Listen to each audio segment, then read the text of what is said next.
What's going on, everybody? It's time for the comment of the week. This one comes from @LindenFelser13, and it's in relation to the podcast we did, the Compact Optics Revolution. Says, Vortex Nation podcast is the only podcast a man needs. That and a new Vortex Nation podcast hoodie. But for real, I love the podcast. Keep it up. Well, I tell you what. Now you will have both of those things. You got the podcast, and you're getting one of these super sweet Vortex Nation podcast hoodies. If you're watching on YouTube, I'm wearing one right now. We're going to reach out to you via the comments in YouTube, get all the deets worked out, get it headed your way. Until then, enjoy the show. What I see as like our big opportunity is like, look, the next generation of shooters and hunters don't have to live with the hearing loss that like our generation did and every generation before us. I think that, you know, it's easy for people in the 42 states where suppressors are currently legal to think that they're safe. And in many of those states, they're really not.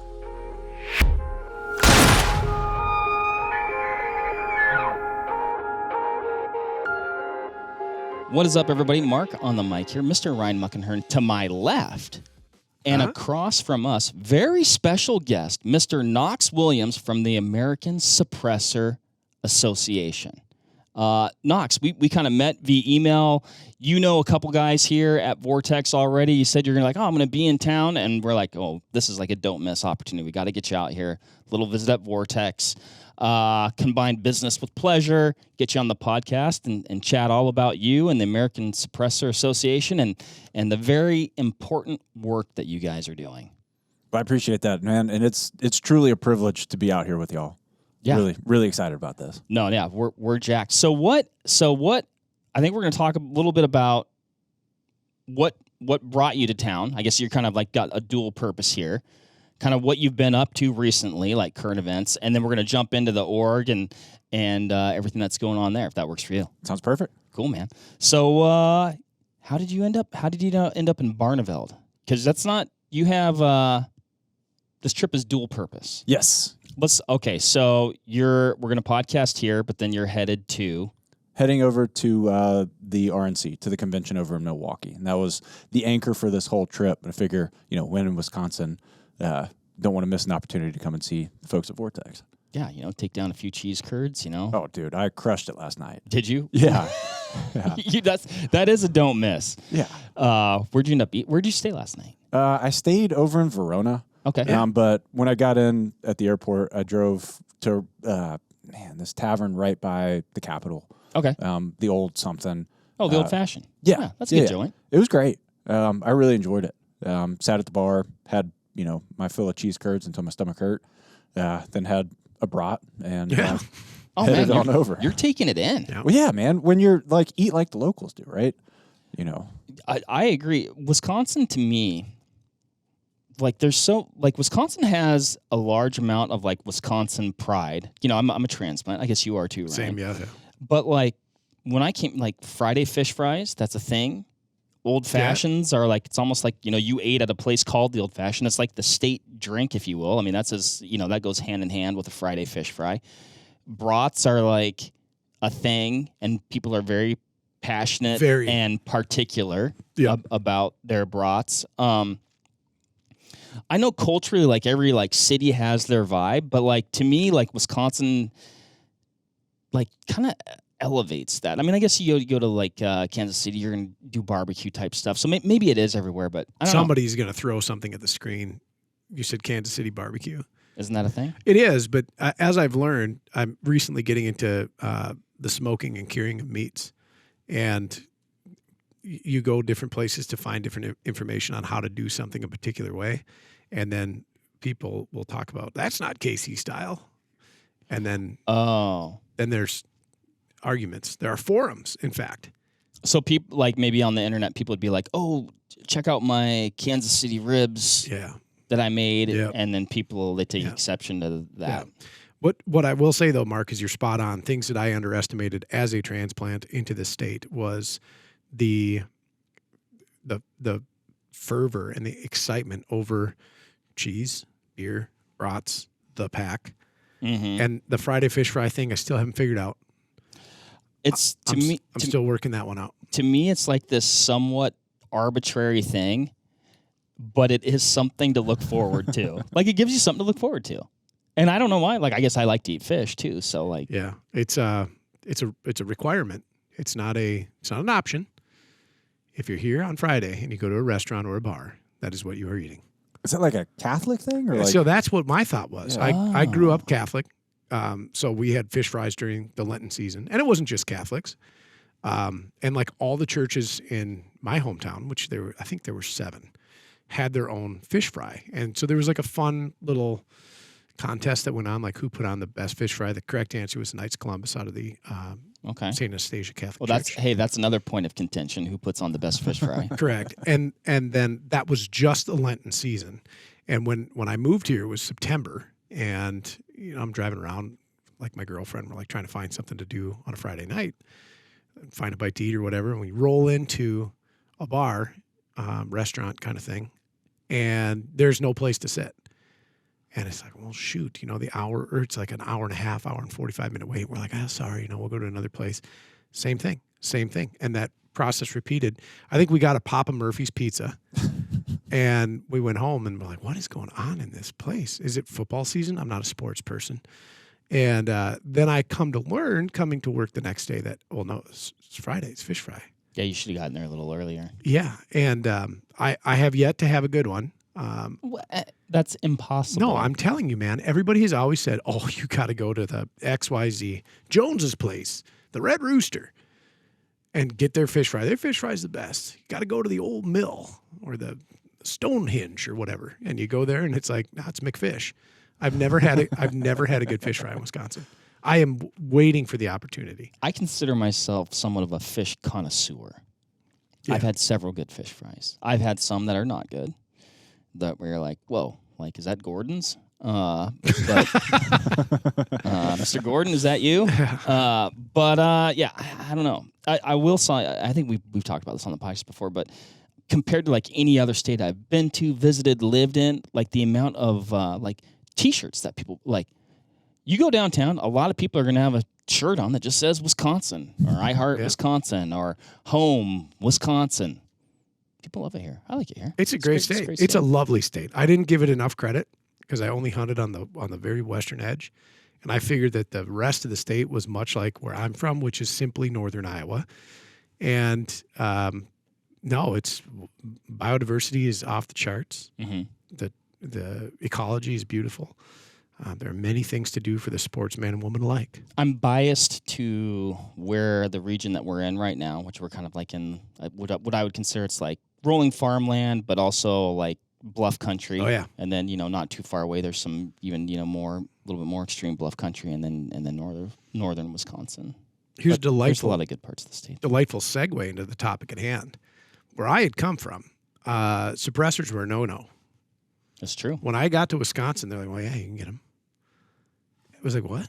Just like I don't need to hold a Class 3 or Class 7 license? Like, no. You got to do the paperwork and everything. But, yeah, you can get suppressors. I think they allowed suppressors before they allowed concealed carry. Oh, really? Yeah. In Iowa?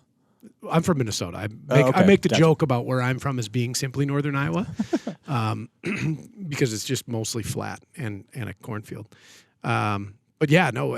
So I worked for a Class 3, Class 7 manufacturer prior to coming here, and we actually had suppressors at work for work purposes. And I think we had more suppressors than the entirety of Minnesota's like law enforcement.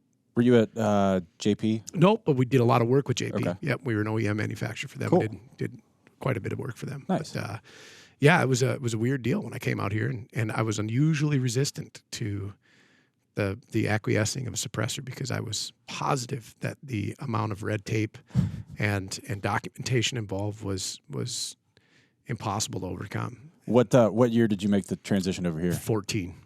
We missed you by a year. Sure. So we ended up changing that law in Minnesota, I believe, in 2015. Yeah. And funny story about that, I'm from Georgia, right? Like, I get cold when it dips below 70, right? So, like, it was every time I've been in Minnesota, I'm just, like, bundled up. People will be wearing, like, flip-flops and shorts and, like, a tank top, and I've got, like, a jacket and a base layer on, right? So the first time, we had some meetings before session, like, in, like, the fall to, like, find our bill sponsor and like get the stuff to council and like legislative council. That's who like has to officially draft it. You give them a draft and say, this is what I want you to do. They inevitably make changes. You just kind of have this negotiation back and forth with them. You generally do that before session if you know that you're going to drop a bill. So we did all that. And then come January, it's like January 5th or something like that, ballpark. And it's the first time that I'd been in Minnesota in the actual winter. Yeah. And I'm wearing a suit and an overcoat and base layers and like every piece of presentable clothing that I own, I've got on. And I look like the Michelin Man, just like waddling into the Capitol. And there's people walking out. The high that day was -5. Yeah. And I'd never experienced negative temperatures in my life. So I'm dying. Like my eyes hurt. I'm just like, what is going on? And people are walking out with like a suit and like maybe a scarf. Like some of them have gloves, maybe a hat on. And I asked somebody, I was like, hey, excuse me, I've just got to ask, like, what are y'all doing? Like, how are you surviving this, right? Like you could die of exposure out there. And they're like, oh, yesterday's high was -30. Yep. Like today feels pretty warm. And Yep. I'm just like, why do you live here? Like what is going on? Yeah, the dramatic thing is like, and then in the summertime you can hit 103. Really? And then your humidity is 85%. You know, Yeah. and the mosquitoes are the size of hummingbirds, and armor-piercing bills on them too. So, yeah, it's an interesting. We don't have snakes that can kill you though. That's pretty legit. Not many. No, we've got like timber rattlesnakes in the southeastern corner. And you may find eastern diamondback on the far west Very edge. few, But yeah, yeah, very few. I mean, so it's a good trade-off. Like we have very few venomous reptiles and poisonous spiders, things like this, or venomous spiders. So I will say, though, there are generally, I'd say this last winter was an exception, multiple times throughout the winter where I'm asking myself that same question. yeah, we had neg. What are we doing? Because you do end up hibernating. You're like, we had neg 44 a couple years ago, Ooh, and it's so cold. Like birds don't necessarily do that well when they fly. Yeah. And with the wind, I think up by my place it was neg 72 with the wind coming down the lake. it's brutal. I don't know how anything makes it. Yeah. Yeah, I mean, that's like you need to have a sleeping bag in your car in case you break down so you don't die on the side of the road. Well, kind of the temperature, right? up Like, here, people roll down. You doing okay? It's like, yeah, you get you a ride over to the quick trip. Yeah. Yeah, I'm fine. I brought my sleeping bag. I mean, that is a good idea. I've done that. Like, I was keeping a sleeping bag in my truck, particularly like when I'd go hunting. Yeah. If I was like, a little bit removed, like a little bit more removed, like I'm never really in like that extreme away from people, but like you said, you end up in a ditch and gotta wait a few hours. Like, well, dude, and now Sitka makes that like sleeping bag that you can like glass with. Yeah. You can like unzip the bottom and walk around in it. And I'm like, next time I go to Minnesota in the winter, I'm gonna buy that and like wear that up there just around. Yeah. You're like, I can get a tie around the hood part of this thing. Yeah. So it was you with a big hand in the responsibility of turning my fellow Minnesotans onto freedom. Yeah, there were really 3 people that were like heavily involved in that. Yeah. It was me. It was a girl named Heather Callio, who at the time was the NRA state liaison there. We worked with her there and in Iowa. And then there was another lobbyist that was just a friend of ours named Kelsey, who was an absolute rock star. Sure. She was from I think northern Minnesota, and she just for whatever reason like helped us out a lot. And that was a fun one, man, because even the governor at the time when we were pushing it, it was the first session that we pushed it.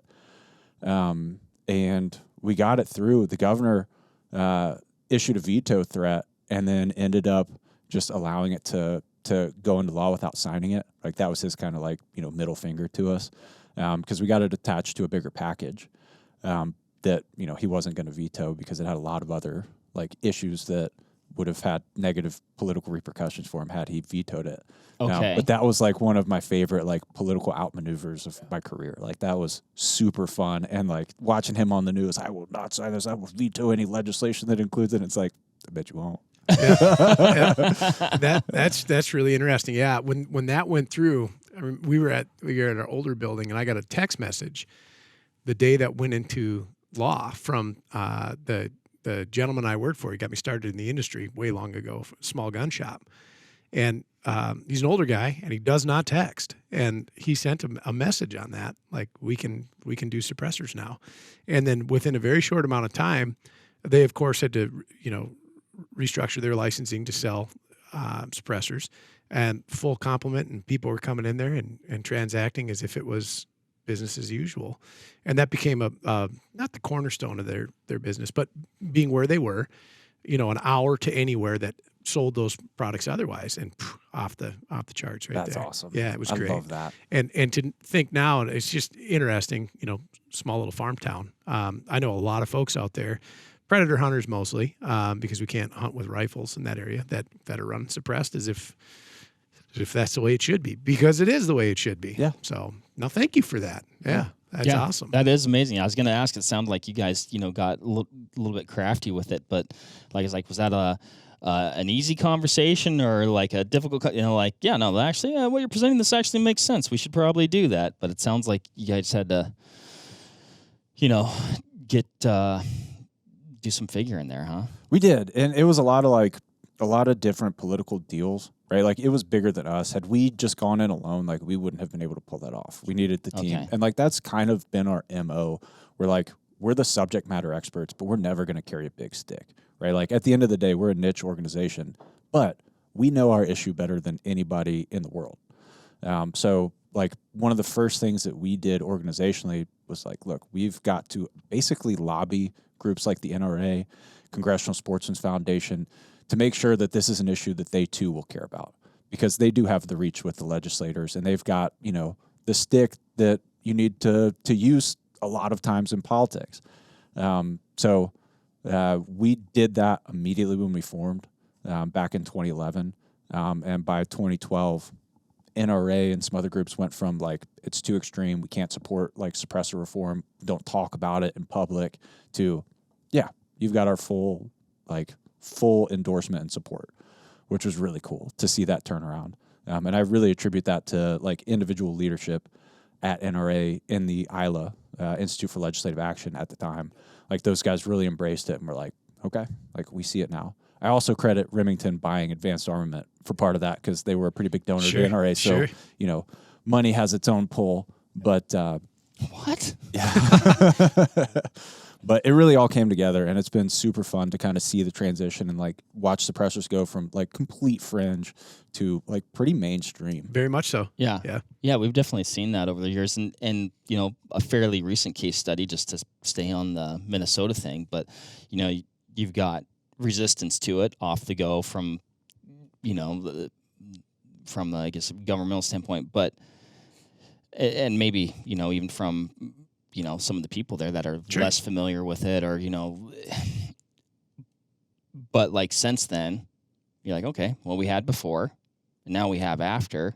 Like, I'm assuming no major negative repercussions from that, right? None that I'm aware of. Knock on wood, right? Yeah. And like, honestly, like, one of the first things that we had to overcome too with like the general public was kind of this idea of like, the hunting community, everybody's got an idea of what's right and what's wrong, regardless of what we're talking about, right? And when it comes to hardware and equipment, generally speaking, people like what they grew up doing and the tools that they grew up using, and they think that you're wrong if you're using anything that is an enhancement to that or better than that, right? So we got a lot of friction from people saying like, it's not sporting to use that, or like, that just didn't understand, what a suppressor was. They're like, oh, well, it's a silencer. What about poachers?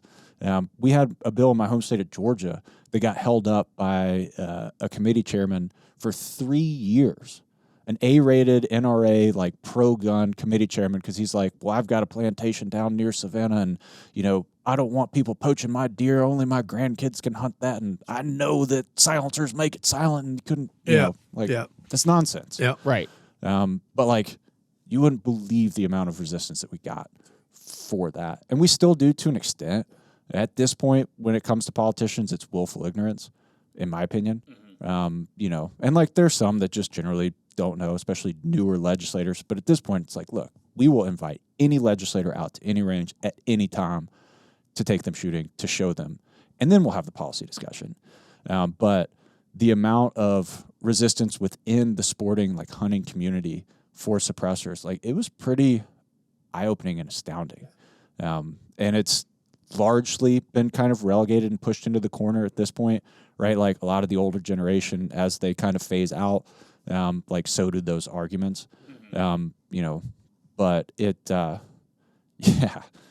it was tough when we first started, man. That's interesting. And like you said, I think some of that just comes back down to exactly what you're pointing out. It's just like, traditionally, like, well, this is how I did it, so that's how we should do it moving forward. And, sometimes there is a better mousetrap or just a different way of doing something.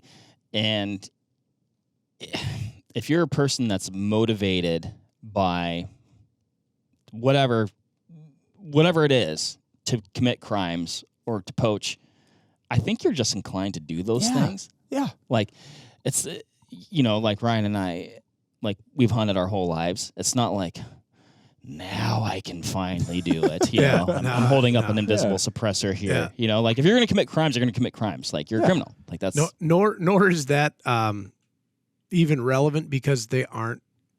There's that, too. We were just shooting on Friday, suppressed, and it's still a near pro situation. Yeah, right? 100%. And that's something, and I think we overstate. Well, we can't really overstate this because truthfully, I wasn't unusually resistant to suppressors because I didn't question their legitimacy or merit. It was really out of fear of or anxiety surrounding the acquisition of the item, right? Yep. It was just what I didn't know about the paperwork side of things, and what hoops I had to jump through in order to become compliant with it, right? And the moment that I finally sat down and our FFL team here is phenomenal, and they're like, "What are you talking about?" Like, no, this is how you do it. Your T's are crossed, your I's are dotted. You have filled out an untold sum of 4473s throughout your life, and effectively, this is the same thing. However, you're going to pay a tax to the ATF and the government for this, and then you're going to wait. And 287 days later, I got it and put it on. I was like, well, that was an innocuous process. And now, as I'm looking for different rifles for my own hunting needs, it's like, okay, can I thread it, or is it threaded so that I can put my suppressors on them? It's like a prerequisite now.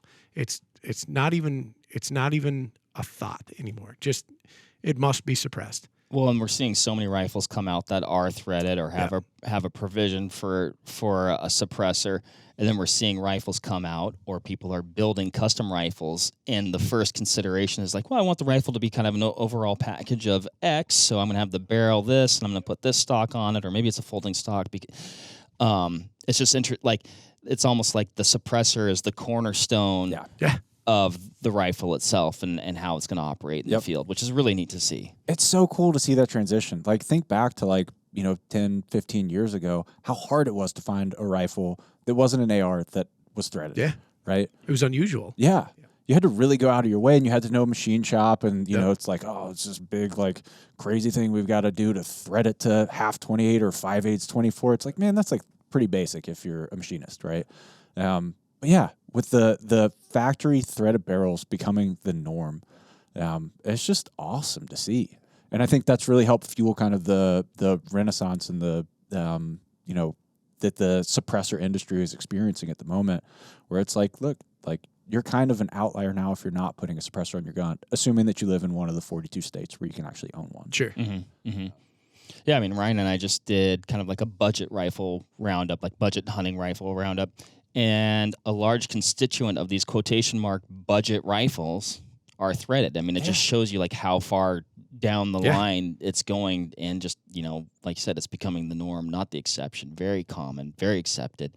And that actually was a point of merit during an evaluation process. Does the end user have the ability to now attach, we say muzzle device, but suppressor, muzzle brake, whatever, it's a suppressor. Ultimately, that's what the majority of folks are, I think, are leaning into now. And for good reason, of course. It's one for you as somebody who's a relatively young person who has advanced hearing loss solely because of my appetite for ammunition. And I jumped out of a plane one time. That didn't help. But it makes a difference. It makes your shooting experience more pleasurable. It makes it safer.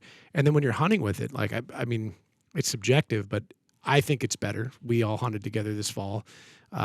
Most of us suppressed, and we're in a small farm plot, and we're hunting there. And there's neighbors that are within earshot. I'm certain we made their opening morning of Wisconsin deer season a more tolerable. More pleasant. Yeah.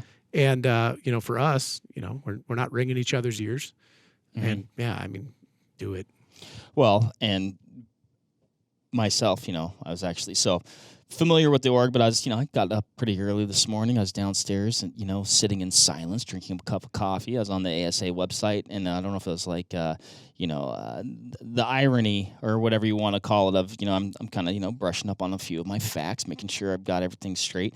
And, but my ear ringing in that silence is, and actually I'm, we got headsets on, we're talking still, my left ear is just like, oh yeah. And I'm just like, we just, and we are, and we have, there's more work to do normalizing suppressor use, but man, I wish it was a bigger thing when I was younger. Yeah, 100%. And that's like what I see as like our big opportunity is like, look, the next generation of shooters and hunters don't have to live with the hearing loss that like our generation did and every generation before us, right? And you're right. Like suppressors, they make it a lot safer. We know for a fact that about 70 to 80% of hunters never wear hearing protection when they take a shot in the field. Never done it. Literally never do it.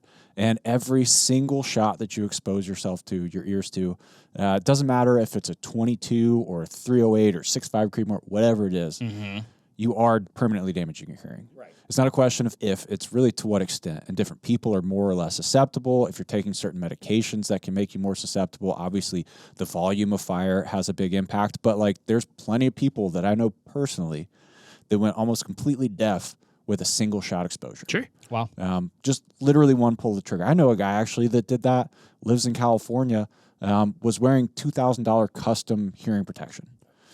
And his problem was he didn't also have muffs on, right? Like doubling up, tripling up your protection is the best way to do it, right? The argument that like, oh, well, we have earplugs or we have earmuffs. Why do you need a suppressor? It's kind of like, well, why do you buckle up in your car if your car has airbags, right? Like, It's a layered approach. And also, when you look at kind of the hierarchy of controls, right, this pyramid of like safety measures for really like scientific, the hierarchy of like what makes action safer. Yeah. Oh yeah. Eliminating at the source is the base. Yeah. That's the most effective way. And suppressor is the only tool that actually does that. Everything else is passive. It's a piece of personal protective equipment. And that's like the tip of the pyramid where it's like, this is good, do that. But it's way better if you can just eliminate it or diminish it at the source. Well, there's so many times that I've been in the field hunting, and I'm like, and I've got some version of Ear Pro with me. But again, you talk about the irony. It's like, well, I don't have it in because I want to be able to hear, but then I shoot and I damage my hearing, right? Like it's a vicious cycle. And sometimes I'm like, you know what? I'm just going to be cognizant of that. And then the situation rises. It's going down fast. You're making a quick decision. No time to put the hearing protection in. And once again, I've damaged my hearing. Yep. Yeah. And that's where suppressor really comes into play, right? Like that single shot with a suppressed firearm can be safe. Sure. It's not necessarily going to be, but it will certainly be a heck of a lot safer than without it. Would I prefer to double up? Yeah. Absolutely. Yeah. But I also know me, right? And my personal history of even getting any version of hearing. It's like a built-in fail safe. Like you said, you're attacking the problem at its source. Yep. Yeah. And if you're at the range, right, like, and you're not doubling up on your hearing protection, you're just making poor life decisions, right? Like that's a personal decision, whatever. But we all understand like how excited you get. Look, you've spent weeks, months, or years, if you want to go back that far, like building up to that moment where you found that animal and you're going to take that shot. And like, if it's like, hey, I'm going to lose my ability to take the shot if I fish these out of my pocket, or even if they're just hanging out on your ears to put them in, right? Everybody's done that. My mother's an audiologist. The first time that I went hunting, she made me some custom earplugs. Yeah, she's like, if you don't wear these, I will kill you. What an interesting, your mother's an audiologist. And that is awesome. That's pretty cool. It's been really neat. Because like I've had a sounding board, right? Like I got into suppressors because I needed beer money in college. And I got an internship at Advanced Armament, which was about 45 minutes away from UGA. And before that, like I didn't even know silencers were legal, right? Like everybody else was like, you can't have those, and they're like, no, you absolutely can. Oh, cool. Tell me more. But like after a few years there, when we stood up ASA, like I leaned on my mom very hard. Like connections with other audiologists and researchers, to like kind of figure out, okay, well, like what's the actual science behind this, right? Like how bad are gunshots actually to your hearing? And it was really cool to have like a knowledgeable source to be able to teach me about a lot of that. No, can confirm they're terrible. Yeah. Well, I was even looking at some documentation on your website, and it's like it was almost kind of like a gradient scale of like, you know, worse to like not as worse. And yeah, gunshots were at the top of the list. Yeah. That's like the only noise that we know of in the country outside of like rocket launches for, you know, NASA and SpaceX and all that kind of stuff. Obviously, that's crazy loud. But where it's not mandated that you take active measures to reduce the noise at the source, right? Like think about cars or motorcycles, right? Like what do we have on them? Effectively, we have silencers. You know, same dude that invented the silencer for a gun, invented the muffler for a car, because it turns out he just hated loud noises. Right. And that's Hiram Percy Maxim did it around the turn of the 20th century. He's just like, loud things suck. I don't like that. Let's make them all quieter. And it's just neat. Like when you think about it, it's the exact same concept. Hot gases that are loud when they hit exposed air, giving them an area to cool and disperse more slowly. That's all it is. So to think that it's some like voodoo magic and stuff, you got some pretty cool stuff now that we've got 3D printing, right? Like, and you can do a lot of different stuff with the internal like designs as opposed to just a straight up K baffle, which has been kind of the norm almost since Maxim. You know, but still at the end of the day, you're just taking hot gas, you're making them cooler slowly, right? Like, let's not make it something that it isn't. Right.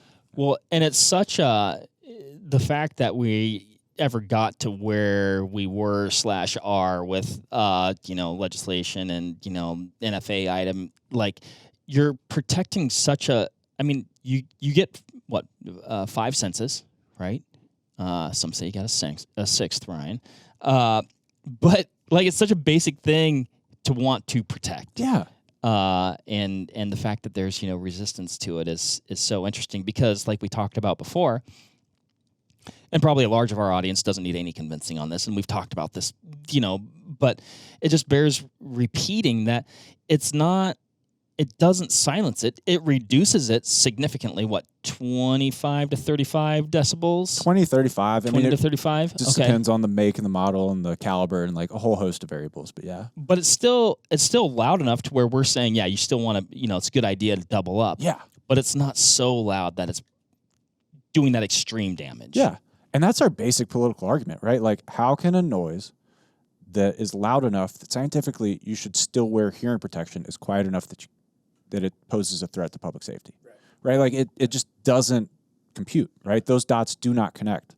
And it just makes the shooting experience safer and more enjoyable. Oh, yeah. Not just for the shooter, not just for the person that's wearing the hearing protection, but for everyone around them. For everyone around them, Yeah. for people, you know, if you're at a shooting range that's, you know, in fairly close proximity to, you know, houses or things like that. I mean, it just makes a lot of sense. And you're talking about, you know, cars and mufflers. Man, I tell you what's a threat. It's these electric vehicles because, Oh, yeah. dude, you never hear them. Which, you know what? They are adding sound to. Yeah, they are. Which is Wait, are you serious? 100%, man. Oh, I have not heard 100%. They have a produced sound to, twofold. One, to make it sound like it's not an electric vehicle. You can do that now. You can make your electric car sound like it has an internal combustion motor. Okay. And then 2, for safety, because when you're creeping through the lot and you can't hear just that, you know, low audible rumble of combustion occurring, it's pretty easy to get squished by one. So it's interesting. Like there's been a couple times, you know, learning almost the hard way where I'm like, oh, I need to kind of, you know, rethink how I, you know, walk through a parking lot. Yeah. You know, like I can't necessarily depend on what's left of my hearing to let me know if there's a vehicle coming. You listen for that Jetson spaceship coming. Yes. Yeah. Those things that you're talking about are like, it's like, remember, like, maybe they still make them. They'd be advertised in Cabela's. It was like a deer horn thing that you would mount to your vehicle, and it was supposed to, you know, emit a sound that would go ahead of the vehicle and alert the deer.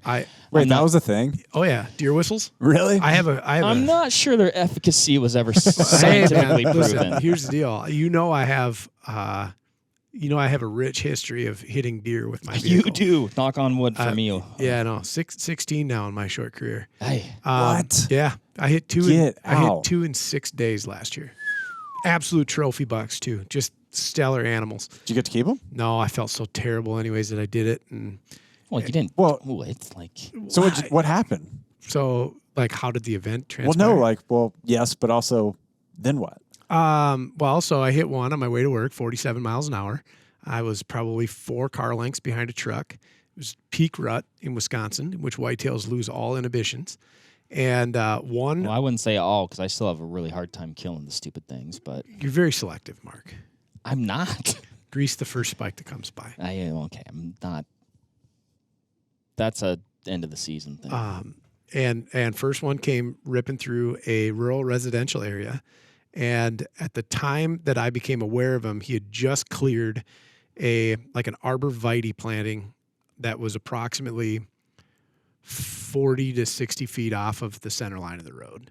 And so I'm going like 47 miles an hour and lock up. He ducks. I hit him, basically ripped my license plate off and kind of my front bumper cover. And, just super frustrating. And it was okay. I could live with that one. And then 6 days later, I was coming home from a shooting event that we had here. It was late at night. The rut had only progressed. That'll get you. And 27 or 28 mile an hour impact. One of the largest whitetails I've ever killed.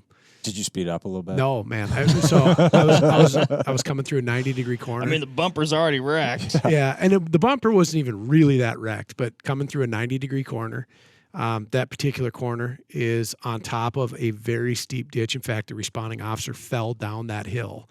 When he came out, we were going to dispatch the animal. At least we had figured it was still active. And he had fallen down the hill, and he got to the bottom. He goes, "I can see why you didn't see him." And I never did. I never put eyes on him. I knew it was bad when I watched my grill fly up, and it hit my radar tether, and then fell back down. And that was it, man. Then I put a big, mean kangaroo-proof bumper on there from ARB, and the fab shop put 2 deer whistles on it as kind of a little jab to me. So haven't hit a deer since, man. Just saying. Maybe Do you hear it something. when you drive, or is it like a dog whistle? I guess it's like a dog whistle. That's the premise behind it. Maybe they do. I don't know. They could. I don't know. I haven't hit a deer since I've had that installed. So Interesting. sample size of 1. Interesting. Yeah. Well, just think if it was an electric vehicle. I know. Then I'd be in big trouble. That would be something interesting to think about. Like if there's any research for deer vehicle collisions, if it's in I don't know. I think the proximity to city centers, like the closer you get into the city, the more apt you are to find a electric vehicle. Yeah. I live fairly rural, and that charging one may be a problem. Yeah. So I'm not totally anti-EV or anything like that. I am anti that I've almost been hit by a couple.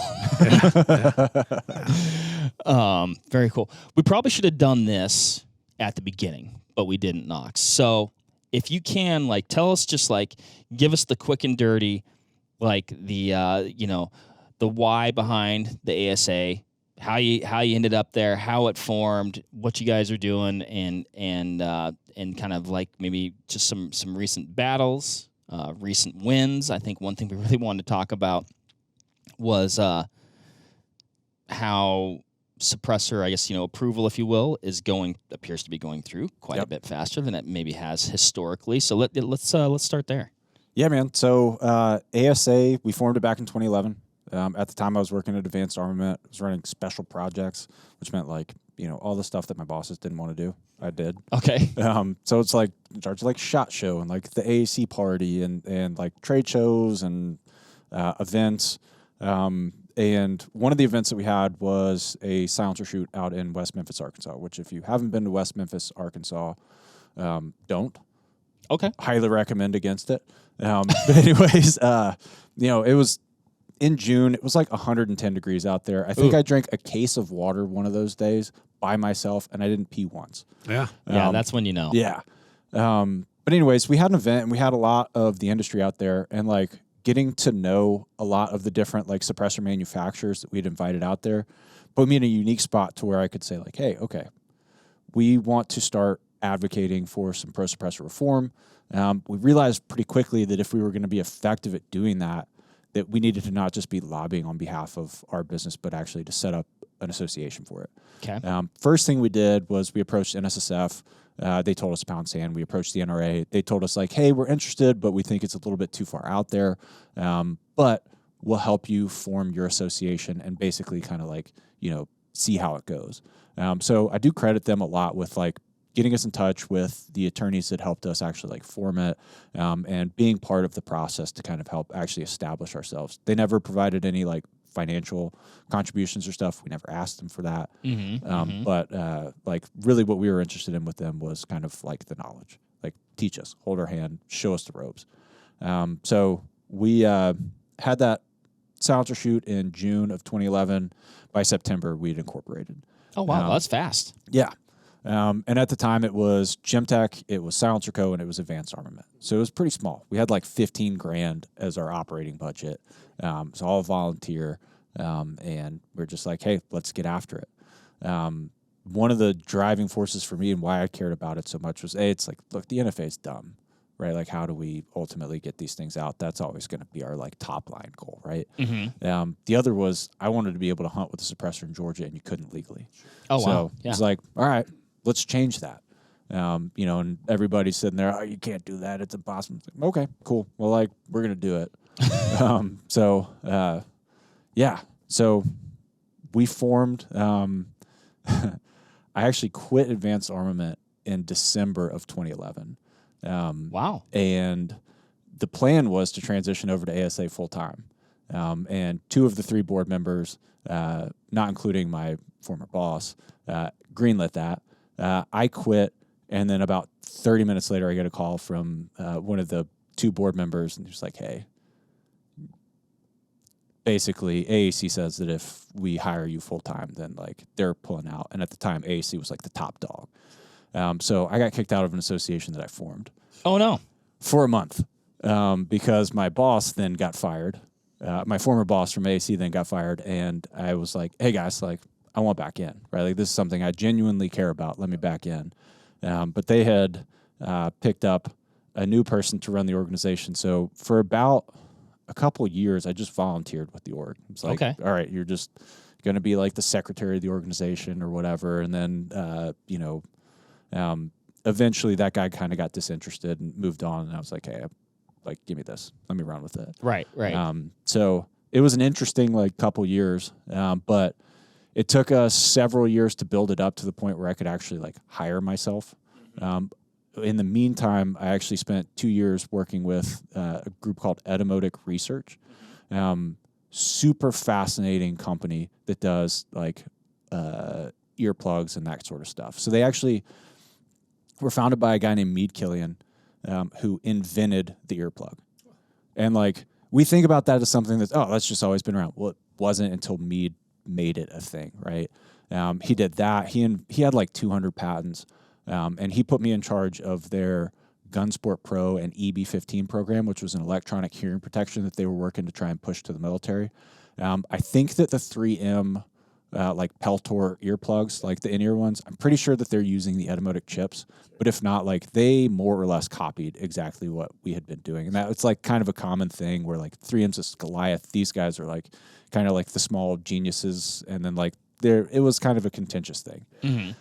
But that gave me, like, super interesting insight to be able to work under this dude for like 2 years as a consultant. And I had his undivided attention anytime I wanted it on, like, teach me about, like, hearing, teach me about, like, acoustics, teach me about hearing protection, which plays directly into the suppressor side of things, to understand, like, the values and limitations of both. So had a great time doing that. Was pretty happy in December of 2013 when we actually had, like, a budget to be able to hire me at ASA. And I've been doing that full time ever since. Sure. So it's been... To speak to credential, you were voted off your own island. Yeah. You were so passionate about it that you stuck there and kept knocking. I was volunteered for 2 years, not because of some cherry on top, so to speak, but because truly this is a passion that you have. Yeah, that's exciting. That's super cool. Yeah, man. Yeah. Well, dude, I still wanted to be able to hunt in Georgia. Yeah. And I was like, look, I know these guys can probably figure it out, but I guarantee you they're not going to work as hard as I am, and like I guarantee you they don't care as much. So it was super neat, and got hired in 13, and in 14 was when we actually changed the law in Georgia. We actually wrapped up the whole Southeast that year. We got like 5 states for suppressor hunting, which was like super exciting. What a win. That's a big tour. Dude, it was great. It was so much fun. Like, and winning is like the best, man. Like, it just feels so good to go in, and like, it was like the same song and dance like everywhere. You'd have some people that were like all about it, and then you'd have a group of people that are like, you're never going to get that here. You don't know how this works. We're different. And it's like, there's only a couple states that are like actually like really different. Most of them, it's just like rinse, repeat, and like it's the same thing, same general steps, right? Like, all right, let's go in and, you know, teach the DNR or whatever like game agency they've got. Let's win them over. Let's win over some legislators. Let's, you know, push it through the process, win over the in-state groups. Like it got to be pretty formulaic until we kind of hit the wall where it's like where we're at right now, which is this stalemate of like, you know, basically anti-gun supermajorities in either one or both chambers of the legislatures, plus an anti-gun governor that's just never going to sign a bill. Right. And that's why we formed the ASA Foundation back a couple years ago so that we could start working on litigation, which is really where we see the battlefield. The battlefield right now. Yeah, I mean, it seems like there's definitely some consistency with, you know, what you guys have going on, and then just, you know, just gun-related issues in general being fought in that arena. And the other thing, and again, maybe I'm, you know, just like beating a dead horse here, but it is so interesting to me that like, oh, you know, we have to win these people over, or like, you know, like we're different. It's like, do you have ears? Like, do you enjoy hearing? Yeah. Like, I don't like the argument. Is like, it seems like it's always astonishing to me that you even have to have the argument in the first place. But thank goodness that we have people like you and the ASA to have that argument to, you know, bring suppressors, you know, into regular use. And I think what we're seeing across the board is kind of like a waterfall effect of people going like, oh, wait, yeah, this is just like a practical item to, you know, preserve and protect hearing. Like it's really nothing more, nothing less. Yep. Yeah.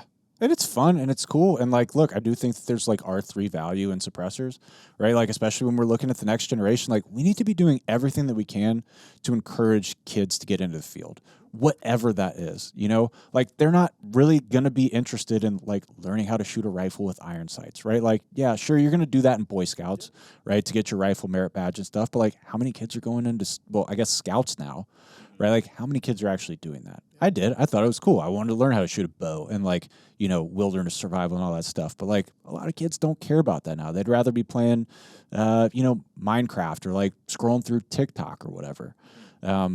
So like I view suppressors and I view like black guns as like something that's like fun and exciting for kids and people to get into the sport.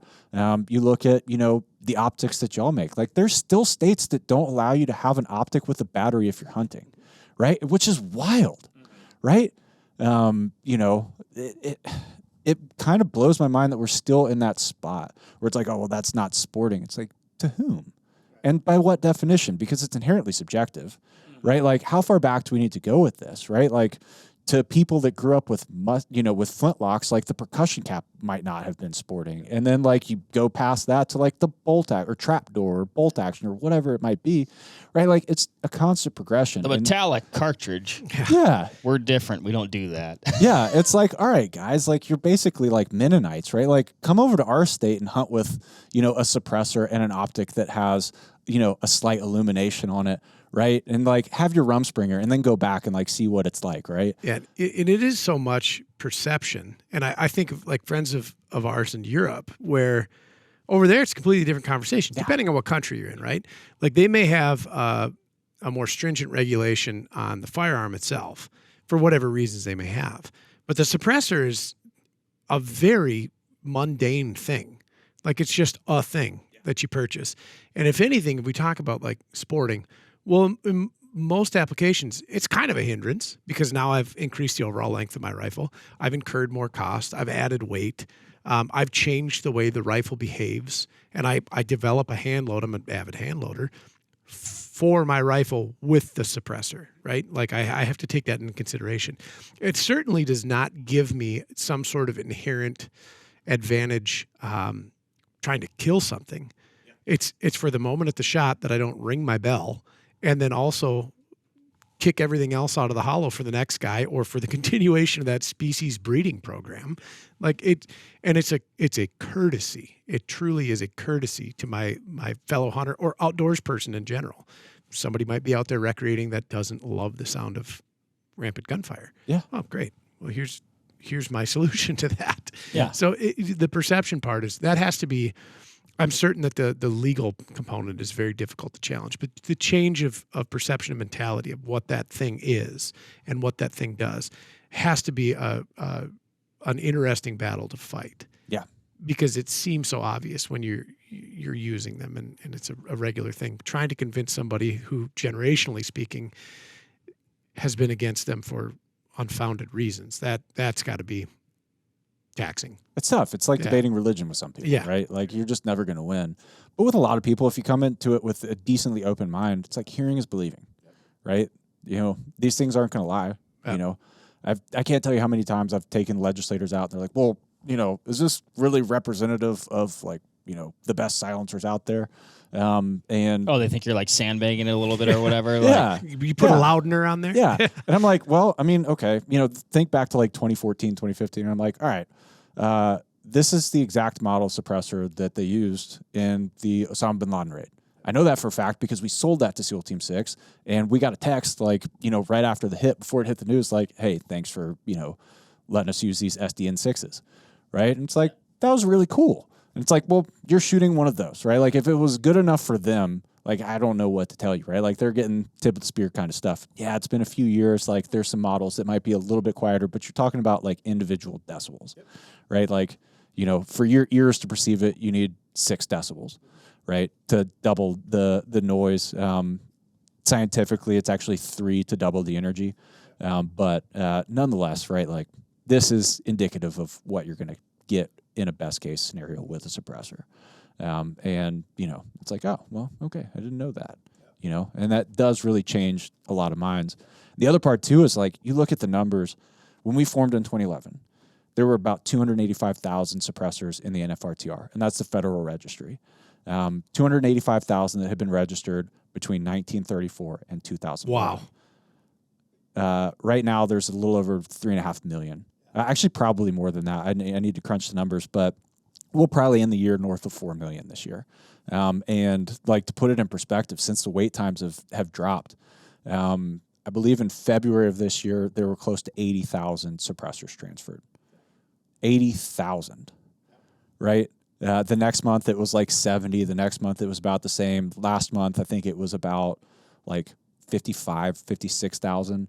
And I think we're only seeing the drop because manufacturers have a hard time satisfying demand right now. Absolutely. Right? Like the supply chain, like it takes a minute to ramp that stuff up. Mm-hmm. So basically anything that has been on the shelves is gone. Gotcha. And, you know, now it's basically like they're selling as fast as they can make them.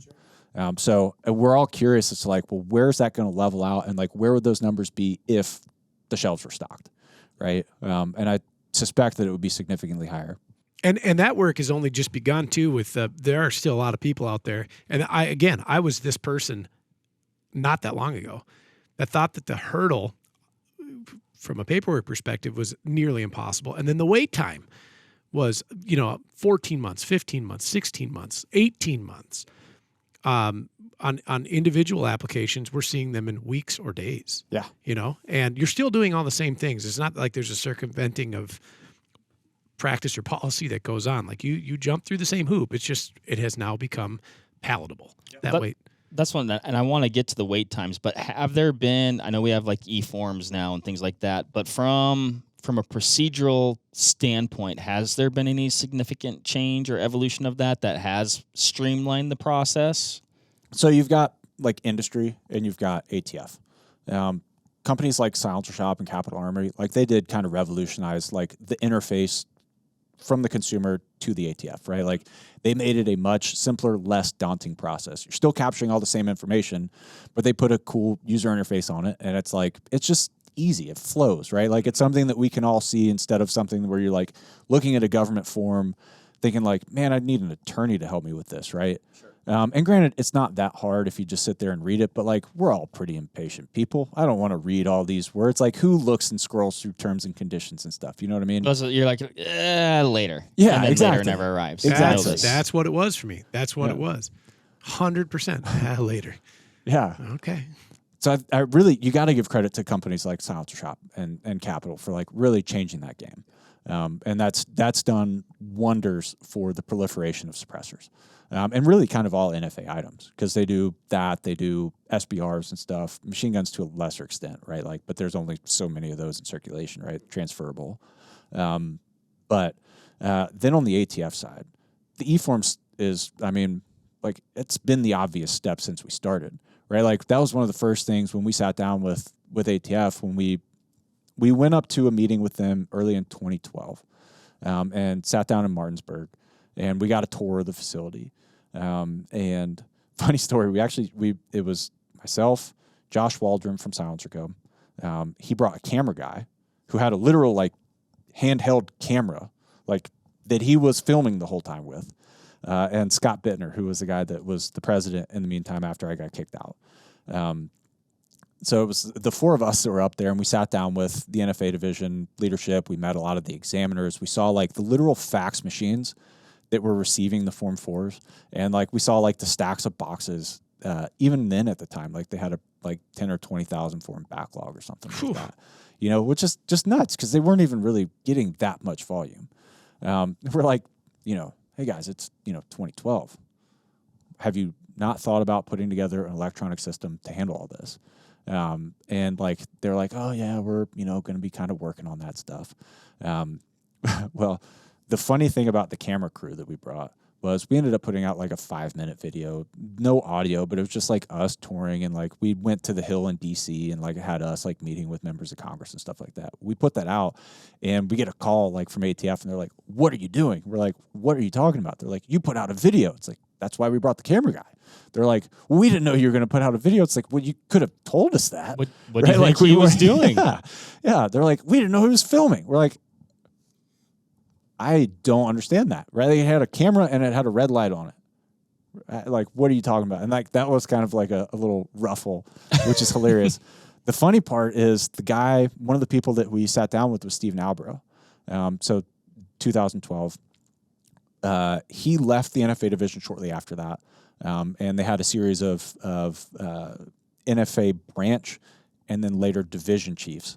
Well, he actually just became the NFA division chief about a month ago. So this past June, he came back. Oh, wow. He had rotated out to like Charlotte and then came back. So we had a call with him a month or two ago, and I was like, Steven, it's been a long time. It's great to see you, man. Still sorry about that video, but hope that we're good. Like, we won't do that again, kind of a thing. But also, next time, tell us if you don't want us to do that. But yeah, just throw the old camera under the bridge, as they say. Yeah. That's interesting. That's super cool. So, okay, now let's get into this wait time phenomenon. Because, like we said, procedurally, it's like definitely that's been streamlined. But it didn't necessarily, at least until, at least I would say recently, it's like, okay, we did it, you're good to go, and now you wait. Yeah. And you wait, and you wait, and you wait. But it doesn't seem like that's necessarily the case anymore. So what's going on there, Knox? Yeah, man. So it really all hinges on E-forms and people coming in willing to shake the trees and like ruffle feathers and change the process. So we got E-forms, I believe in 2013, 2014. We had it for a little bit until it crashed. And a lot of people blamed, they're like, oh, it's Silencer Shop's fault for doing that. They're submitting too many forms. It's like, look, that's a business and they're running a business efficiently and they're trying to put forms into the system. It is absolutely not their fault. Like, that's an absolute cop-out to say that, they crashed the system. They didn't. It was a bad system. Period. Hard stop. I mean, that's like you are good at your job. You're the problem. Yeah, and you're talking about an electronic submission system that was literally built on DOS, right? So, it's even in 2013, 2014, right? Who codes in DOS now, right? Nobody. You got to go to a museum to pull out like a book to read up on how to code in that, right? Like nobody's doing that. So it was really ATF's fault for building a horrible system. So anyways, Marvin Better than the fax machine. Slightly, marginally. Slightly. Yeah. So Marvin Richardson at the time, sent a letter to the Commerce, Justice, Science Subcommittee on Appropriations. That's the group, like the subcommittee on the Appropriations Committee in the House that controls the budget for the ATF, like at large, and like all of DOJ, I think, but definitely ATF. Anyways, he pens this letter in 2014. He's like, hey, we've pulled it down. Our target is to bring it back up, shortly within the next 6 months or so. And like, we're targeting 100-day transfers. We think this is a reasonable goal, blah, blah, blah, signed ATF. We didn't get the e-form system back until, 2021 or 2022 in December. So it was like, 7-8 year gap. It's a pretty big gap, yeah. Yeah. Then we get it back, and it's like, cool, this is awesome. This is helping improve efficiencies, right? Like demand is significantly higher than it was back then. It's a much easier way to submit. You're not literally taking a paper application and either faxing it or mailing it to Portland, Oregon, to the bank where they cash your check and then mail it across the country to Martinsburg, West Virginia to then receive it, enter the data and all that stuff, right? Like eForms cuts a lot of those steps out. Yeah. Right? Like you're paying your tax online, you're submitting it, it immediately goes to the ATF and they can do what they want with it. And plus a lot of that data is already entered into an electronic system, right? You'd think that would have an immediate impact on the wait times. It didn't. So fast forward to springtime of 2023. And Stephen Dettelbach has been confirmed by the Senate to become the ATF's permanent director. They have only been operating with interim directors since B. Todd Jones got fired over the green tip M855 debacle, during the Obama administration. So this has been a rudderless ship. And like bureaucracies don't operate well if they don't have a leader. And a politically appointed leader at that, right? Like you need somebody who's willing to call the shots and actually take them. And that organization, ATF, just hadn't had that for years. And granted, Dettelbach is no friend to guns, right? Like he's certainly better than David Chipman would have been, right? Like that was kind of like the nuclear option for the Dems. Thankfully, he didn't make it through Senate confirmation. But Dettelbach he's pretty anti-gun. But he's a rule of law kind of guy. And like the process is the process and we need to like actually work on this stuff. It also gave us somebody that we could tighten the screws on, right? So when he comes up for the hearing in front of the CJS subcommittee last spring, we worked with another group called FRAC to get some questions from the members to kind of grill Dettelbach over the wait times. And Judge Carter, a representative out of Texas, we worked directly with their office to put the questions together. And the basic thing was like, hey, let me just dust this letter off from Marvin Richardson from 2014. Almost 9 years to the day ago, you told us that you would have the eForm system up and running and sub 100-day transfers. Why does it take longer now than it did in 2014 to get a suppressor? And he's like, I don't know. We'll have to look into that kind of stuff, and he just really grilled him for his like 5 minutes or so that each member gets to address somebody that's testifying in front of their committee. And I credit that as like one of the things that really impacted the wait times that we currently see. Because now all of a sudden he's got the appropriators that control his purse string saying, figure this out or else. And there's somebody that we could actually petition to, right? So I mean, it's a good question. It's a very fair question. Yeah. And nobody really likes being called out publicly. Yeah. But especially when the appropriators have given you tens of millions of dollars to figure this out. And it's 2023 at the time, right? Like this is not a complex problem to solve, right? Like I'm fairly confident that we could go to your local high school computer science class and say like, hey guys, you have the semester to figure this out, figure it out. And they could probably do a better job, right? Like, and that's fair too. It's true. But it was pretty intense and it was pretty fun. And after the hearing, our general counsel was in the room. Director Dettelbach goes up to me. He's like, good job with the questions. It's like, yeah, like game on, man. Touche, right? Like it's nothing personal, but this is business and you're holding our industry back. Yeah. Right. Like, and we have an industry to advocate for. Then not just that, we also have consumers to advocate for because this is just ridiculous. So fast forward to November of last year.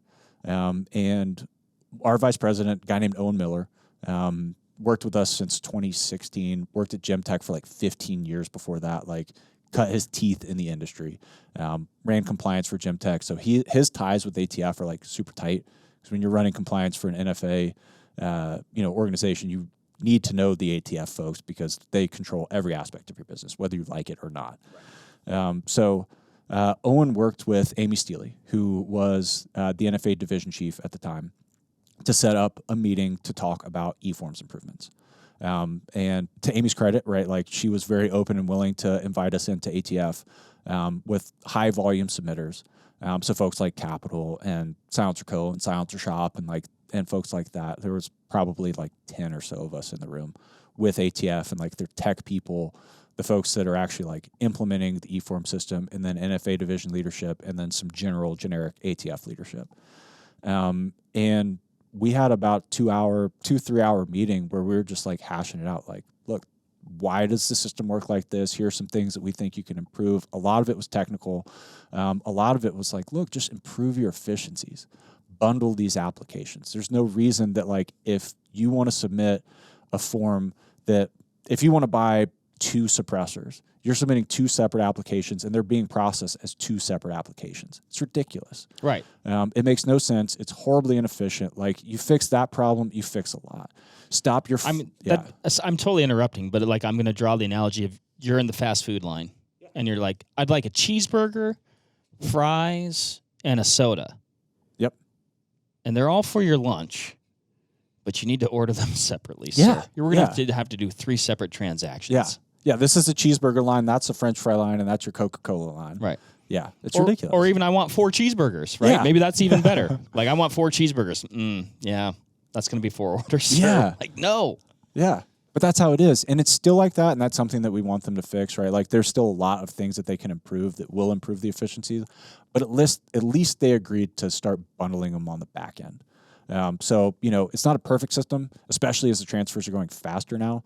But, if you now have the ability when you submit to say like, hey, I've got other applications in, like here's like their control numbers basically. Okay. So that does help out quite a bit.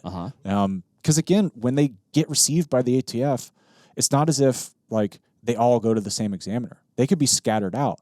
And if you are one of the like 20 to 30% of people that don't get an auto approve on your background check, or if anybody on your trust or legal entity falls into that bucket, your application is getting pushed to the side and it's going to get processed a little bit differently. And if you've got multiple examiners dealing with delays for the same person, it's just tying up resources so unnecessarily. But the single biggest change that they actually implemented after that meeting was eliminating the first in, first out. So for a long time, it was basically, if I submit my application today, and you submit yours tomorrow, they're not going to greenlight yours until mine gets cleared by the FBI. And to take a step back from that to kind of explain the process, when you submit your application to the ATF, the first thing that happens is they cash your check. So pay.gov, if you're doing an e-form, which, if you're not doing an e-form, I don't know what you're doing unless you really, really like stamps. They cash your check and then they enter your data. And they take your data and send it over to the FBI. The FBI runs a NICS check. There is nothing super secret. There's no like high sensitive, like classified background checks kind of stuff. It's literally the same check as if you're buying a rifle, a pistol, or a shotgun. The only difference is the FBI doesn't have a mandate to do that within 3 business days like Title I guns, right? So that was the genius behind the Brady Act. When the Brady Act was signed into law and that established the NICS system and said, hey, if you buy a firearm from a licensed dealer, you have to conduct a background check on that person. One of the things that the NRA really pushed was like, okay, cool, but there's going to be a shot clock. Because if there's not a shot clock, then you're going to take however long you want. Case in point, NFA, right? So one of our organizational priorities, obviously getting them out of NFA, doing away with NFA entirely, but at a minimum, getting a shot clock put on, right? Like that's the next best thing that we can get. Okay. But so FBI takes those applications, and when they receive those, about 70% of people get an auto proceed. So if you're getting a fast transfer, it's because you fall into that bucket of people that the FBI got it and they were immediately like, yeah, you're good to go, fine. If you're submitting right now and it's still taking, weeks or months for you to get it back, it's because your application, either you or someone on your application hit a delay status with the FBI. And generally speaking, with like a Title I gun, those delays can get cleared seemingly instantaneously, right? Like it could be something like, well, my name's Knox Williams and there's some other guy in, a different state with a different birthday that might have committed a crime, right? Well, we can tell by you that like you're in Georgia, you're not that person, you're a different age, all that stuff. Okay, you're good to go. A lot of times it's that simple. And sometimes those can clear seemingly instantly if you're buying a normal gun, but for NFA stuff, they're just kind of pushing them over to the side and saying like, we'll get to it when we get to it. So it could be a 10-second fix. Gotcha. Could take days, weeks, or months, right? So like that's part of the problem in the process, and that's something that ATF is trying to take active measures to fix that. And we're pushing them on that and then trying to, streamline that side of the process. But, it just is what it is right now, right? And until that gets sorted out, that's just going to continue to be how it is, which really sucks. So with the first in, first out, what was inevitably happening is there's a log jam of people who are in or some part of how they're filing is in this delayed status, yes, which is preventing somebody, Mark, who would otherwise normally be greenlit. Exactly. Yeah. So exactly. by eliminating the first in, first out, which on the surface, first in, first out sounds really good, right? Like I submitted first, I should get mine first. Right. Except in this case, it was log jamming and everybody behind who may be in that delayed status. That's where this lengthened delay comes from. Yeah. Yeah. And there's a couple people that really need to get credit for that at ATF, and that was James Van and a guy named Ben Hiller. So Amy went to take a different position in DOJ, and Ben Hiller came in as the interim NFA division chief. And when Ben got in, Ben's an attorney by nature, or his background, and he and James had been working together quite a bit for quite some time. James is his boss. He oversees the NFA division, among other things, within ATF. So they kind of looked at it, and neither one of them came from the NFA division. So they're like, all right, like, let's actually like understand this process. Like, I'm going to roll my sleeves up. I'm going to function as an examiner. I'm going to check this stuff out, and I'm going to figure out like what we're doing right and what we're doing wrong. And lo and behold, they were like, so much of this process just doesn't make sense. And like, credit where credit's due, like those two dudes came in, they rolled up their sleeves and they're like, we are changing X, Y, and Z. And that is what flipped the switch. And like the first in, first out was part of that. And it's just like, man, it really like was a culmination of, we finally have a politically appointed director that like we can put some political pressure on. Yep. That's one check. We get some people that come in that are able and willing and intelligent enough to like say like, hey, I don't understand the system, teach me, and then we're going to improve it. And then they did it. They executed. Yeah. And they're continuing to work with us to try and continue to improve the system, because there's still a lot of things that don't make sense. Certainly. Mm-hmm. Some of it is going to require budget. So like it's going to be a while for some of it before we can actually like work with them to get it fixed and where we want it to be. Ultimately, they're going to need to build a new system. Which is funny because, I mean, it's just built on an antiquated platform, right? Like it just is. But, I mean, it's safe to say that we are light years ahead now than we were even 6 months ago. And I've reaped the benefit of those changes. My first batch of submissions was 287 days, and then it got dramatically shorter. Yeah. And I'm filing I'm not doing paper forms, I'm doing e-forms, but trust. So that's taking longer than individuals, right? And when it came up, I got my phone, I got my email from the ATF. I was like, holy smokes! Like, nice job, guys. I feel really good about this, and it shortened it dramatically. And yeah, I've seen and felt the improvements that have been made, and I've heard this from droves of customers too that are saying the same thing. And people, And I find this just wonderful. Coming from the black gun side of the industry, seeing stigma diminished, and then adoption of that by people who, before were like, yeah, I don't think so. We're having customers that are coming in the doors here that you would not hang the typical suppressor ownership banner on. Yeah. And they're all about it. And, Love it. and I love it even more when it's that like typical older gentleman that has 1 or 2 deer rifles, and he comes in with like a PRS rig. Right. And I'm like, what you doing with this? He's like, I was on the internet and I saw a young man who was shooting 1,000 yards and he was hitting steel, and he's like, I just got to try that. And then I got this suppressor, and it's like, oh, that's so great, and I love it. I love that it's getting people who otherwise wouldn't into it faster, sooner, normalizing the process, and bringing people to the front line, so to speak, that may have been way, way, way at the back of the bus before. And it's all good. Like we can definitely appreciate how that change has made it more accessible, of course, but then also it's reducing that stigma around it. And I just hope that all my friends get on board. I agree, Ryan. Are you finding, Knox, like you guys have made a ton of progress, right?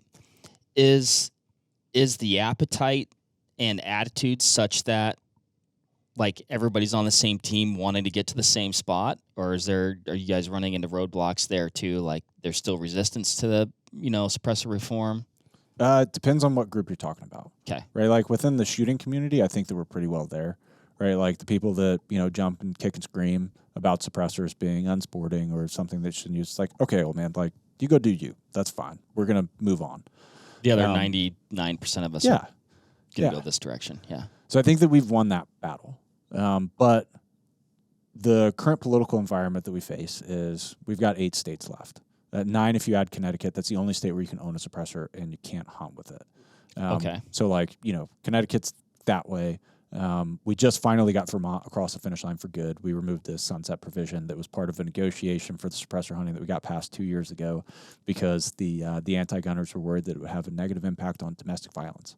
I kid you not. And we're like, I don't understand how you're connecting those dots. I think you're just throwing up a roadblock to throw up a roadblock, but they had the juice, so they did it.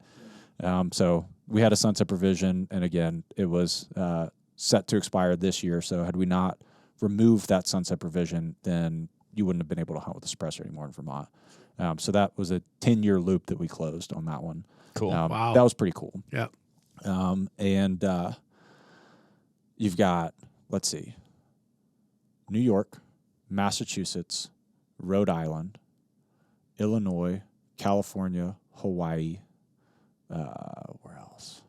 New Jersey, and Delaware. Okay. So 8 states. All 8 of those states have anti-gun governors and or anti-gun, like basically super majorities in their legislature. So for us to push legislative reform is really difficult at the moment, just like pragmatically speaking, based on the political landscape in each of those states. We've run bills in all of those states. We've pushed hard. We've done demos. Some states we can do them in those states. Others we have to cross state lines. And it's really, really hard to get legislators or regulators from like DNRs to actually like travel to come to you. You basically have to do it near them and make it as convenient as possible. And even then they might not show up. Right. So it's really difficult for us. And that's, again, why we've pivoted away from like legislative reform as our primary means of trying to change it towards litigation. And really what opened the door for that for us was Bruen. And I think that's why you see so many lawsuits coming out there. Like that Bruen ruling really changed the game. That was the New York State Rifle Pistol Association v. Bruen decision that came out from Supreme Court a couple years ago. Okay. And that really just like gave us the window that we had been looking for years, right? Like for us, it's like ultimately we'd love to be able to challenge the constitutionality of the inclusion of suppressors in the NFA or the NFA itself. Turns out like there's some case law and like that's already been kind of brought into question in the Supreme Court and the Miller case back in like the 30s, and like it's kind of been decided.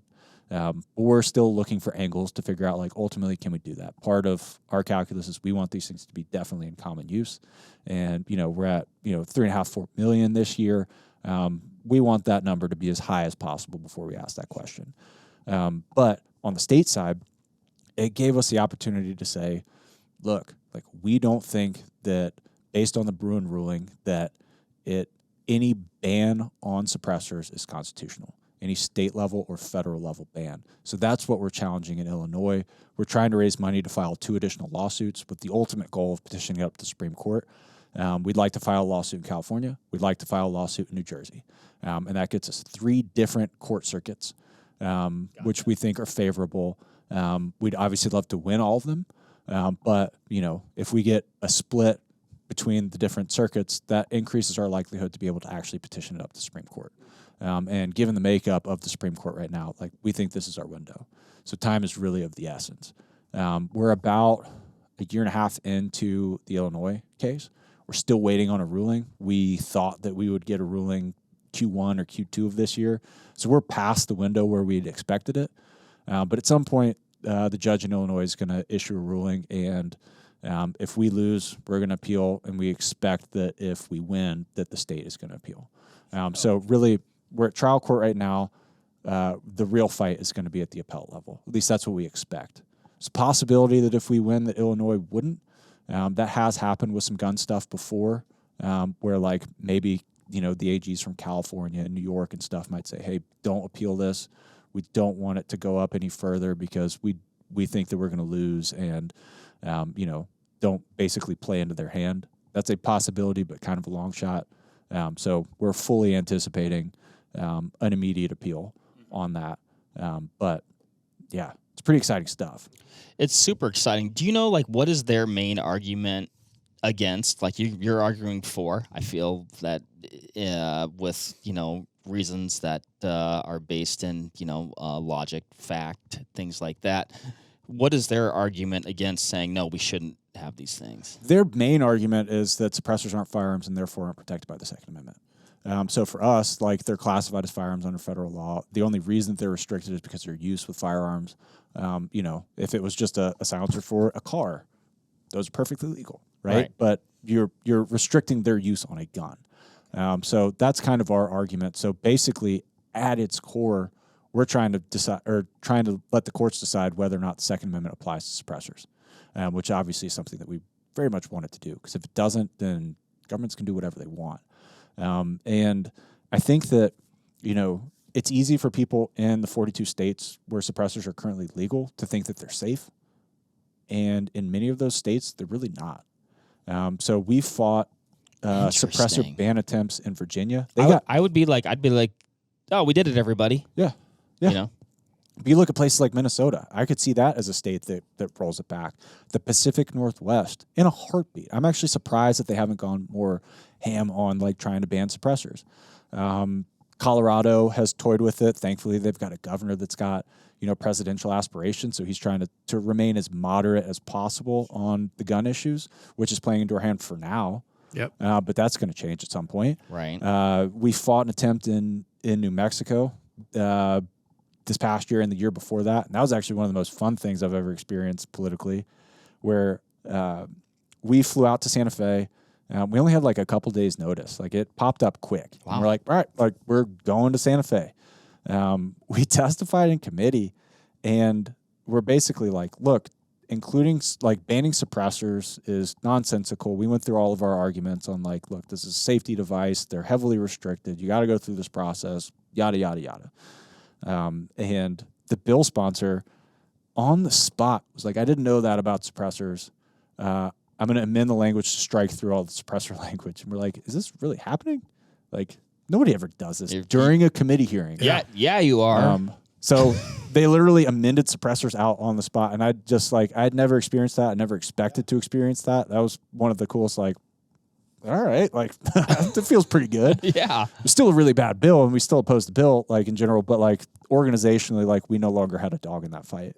Well, and that's got to be at least somewhat refreshing to be oh, yeah, we presented this, and this guy was oh, yeah, okay, I didn't know that. Yeah. Great, thanks. Yeah. You know what I mean? And curiously enough, I didn't know that about suppressors. It's wild to think that it can get to that point in the conversation, and the solution was simply education.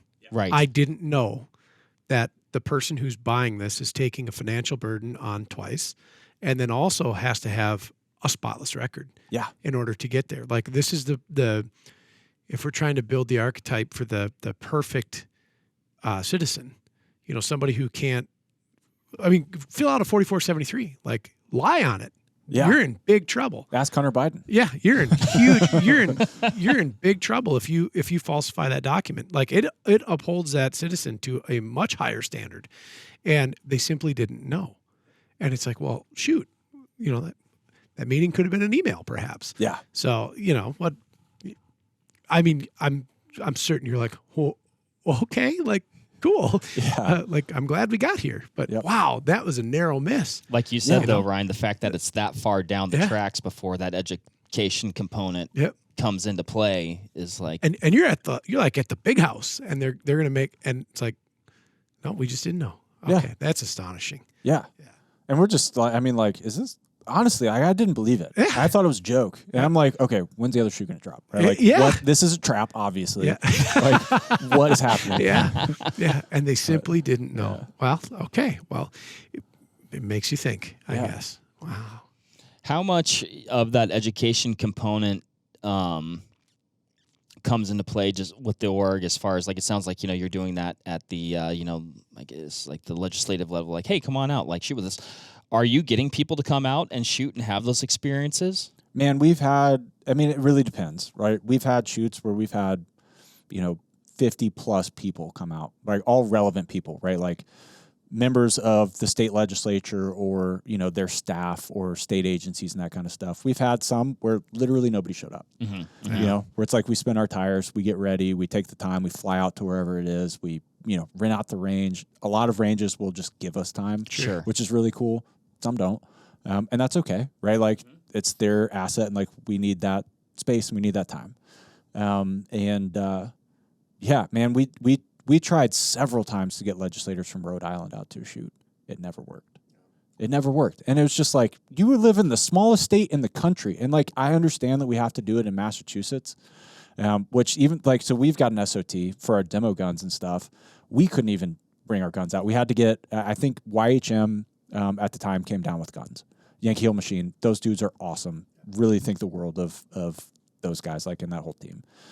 But anytime we were doing anything in Massachusetts or for any of the neighboring states, we're like, hey guys, we need your help. And they're like, we're there.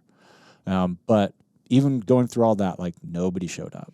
What I find unfortunate there is, like, even at the end of the day, if like your expectation, my expectation, their expectation is I'm not going to change my mind. I just do feel like, people in those positions have a responsibility to entertain the perspective or a perspective that they might not share, be likely to share, or won't share in the future, but at least gain insight into those who have a differing one. Yeah. And it's I find that unfortunate, like to be so resistant that you won't even entertain looking at something from somebody's perspective who is somebody that you ultimately have a duty to represent. Yeah. Yeah.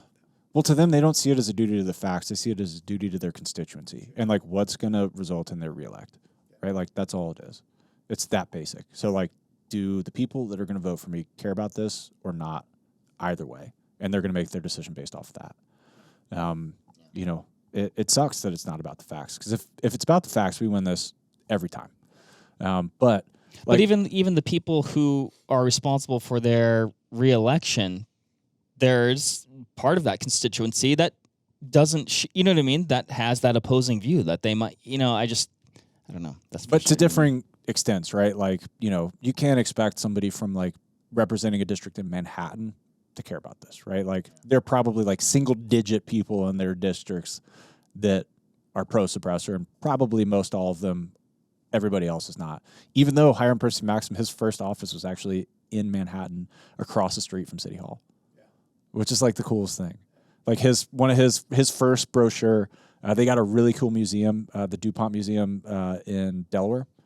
So when we were going to work there, I'd like have cut over there before and like pulled out all the archives and stuff. They've got like all sorts of like cool Maxim stuff because he and his uncle both like spent time working there, I think. Sure. And I'm like looking at the catalog, like, is that really like in Manhattan? I Googled it and it was literally across the street from City Hall. Like, can you imagine like a silencer manufacturer there today? Well, it's interesting if you just running up the eastern seaboard, and especially when you get to the that block of states, how much of our industry held its origins there, and the true titans of that industry that held their origins in that area. And it's like, I was out there for the first time in my life last year at a trade show, heading back in August in Massachusetts. And I thought, it's something I do when I travel a lot. It's like, if I have a few hours time, I want to find the local gun shop. I want to see, what the jive is.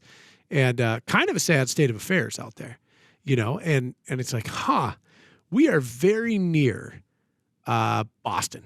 We are very near where the origins of our nation had, found their starts. And like, how is it so different So now far removed, than what it is then? And I don't know. I think that's kind of quizzical.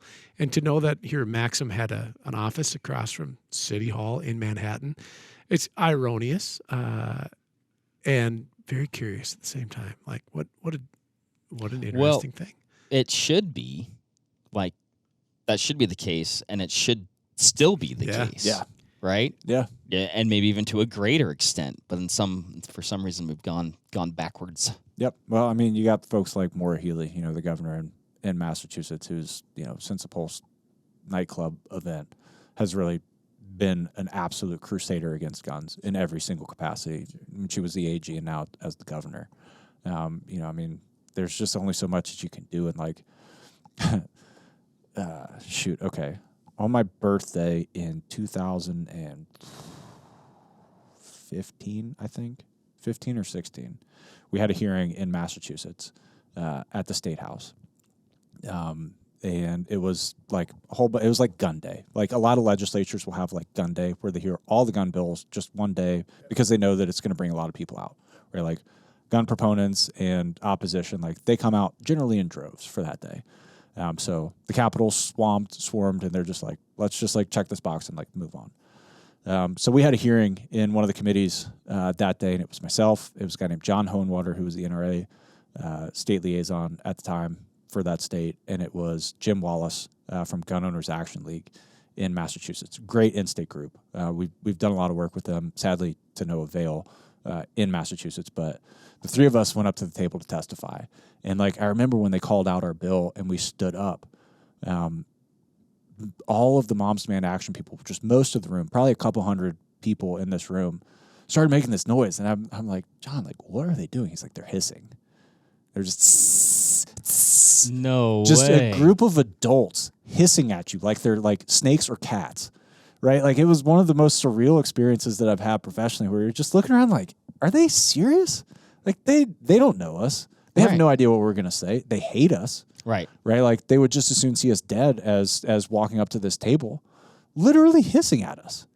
It's like, I mean, on the one hand, it was like super entertaining, right? We're like, this is kind of hilarious. And the other, it's like, well, this is pretty disheartening, right? Like, we're at this political state where like, you're literally hissing at us like children. Yeah, disheartening, surreal, yeah. like, whoa, Bizarre. this is like, Yeah. bizarre. Maybe that's the word. Like, what? Yeah. Yeah.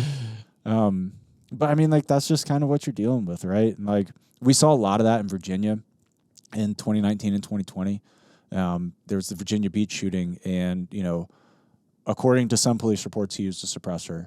And, it was, we never could like independently corroborate that, right? Like, whether or not he did. I think that he had one in possession, but like, nobody really knew what was used and stuff. That was a weird one with the information that was and wasn't shared publicly. But anyways, they tried to ban, ARs and all the hardware and suppressors and like kind of the kitchen sink when it comes to guns. And we spent a lot of time. We actually rented an apartment in Richmond for that session, and spent the better part of 2 months up there, which was kind of fun. If you've not been to Richmond, Richmond's like actually kind of a cool town. It has some fun parts. But anyways, like, seeing the vitriol on both sides was just wild that year. Like it's something that I've not experienced and hope to never experience again. But I mean, like, there was one hearing where, us lobbyists would sit in the front row. And like, there's a room with a couple hundred people in it. I don't know exactly how many, but we're on the front row, and the vice chair of the committee gets into a screaming match with some of the members of the crowd. It was one of the most unprofessional things I've ever seen. And like these people were like out of line for like getting up and screaming during a proceeding like this, right? Like that's just a no-no.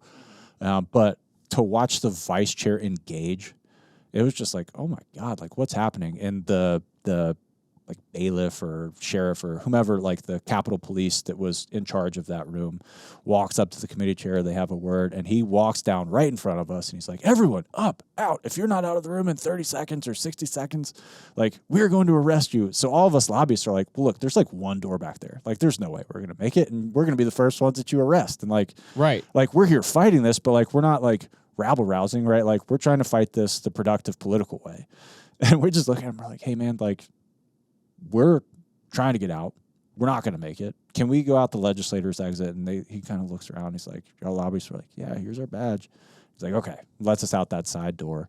But like, just the, like, you're like, I'm at a tactical disadvantage of being out of here in 30 seconds. Yeah, and you're standing right here. So like, you're going to grab my arm first. And like, I'm not trying to get arrested for this, man. Like, I got a job to do. But like, the vitriol and just like seeing everybody on both sides like hit that boiling point, like that was pretty eye-opening and something that I hope that we never get to again. But when it comes to suppressors, it's like a major part of why we are so focused on our litigation is because we know that if the Second Amendment indeed applies, if the court affirms that to suppressors, that we no longer face any existential threats by either a state or a federal government. Sure. So places like Virginia, places like New Mexico, the Pacific Northwest, Colorado, Minnesota, pick your blue or purple state, are actually safe. Sure. And that's something that like for a large, that really since 1934, our industry has operated on quicksand. And like this puts us on solid ground in a way that like nothing else ever can or ever will. So like that is to us right now, like, you know, oh, well, you know, I live here in Wisconsin. You're doing that in Illinois. It's close, but like, why should I really care? Politics change. Circumstances change. There could be an environment 10 years from now, 20 years from now, where Wisconsin is a deep blue state, and all of a sudden suppressors are in the crosshairs.